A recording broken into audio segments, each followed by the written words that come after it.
Juliet. It is only your name that is my enemy. If you had another name, you would still be the same person.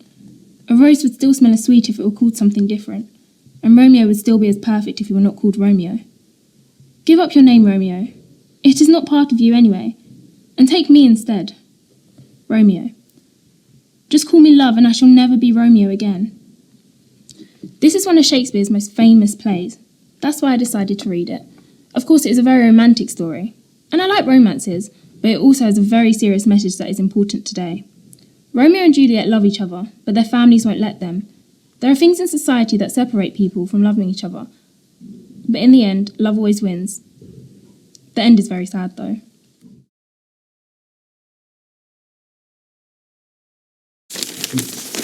The cub had many things to learn. The world was full of surprises for him. He was very much alive, very happy, and very proud of himself. One day, however, life suddenly changed. The cub ran down the river to drink early one morning. Suddenly, he saw and smelled something strange. 5 strange animals were sitting in front of him. The cub had never seen men before, and suddenly he felt very small. I really enjoyed reading this book. The sentences were short and direct. It was easy to understand.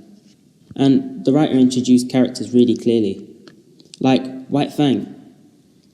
It was interesting to see how White Fang changed throughout the novel. At first, his old masters treated him really badly and were aggressive towards him, so he was aggressive in return. And then, in the end, his new masters treated him with love, so he changed.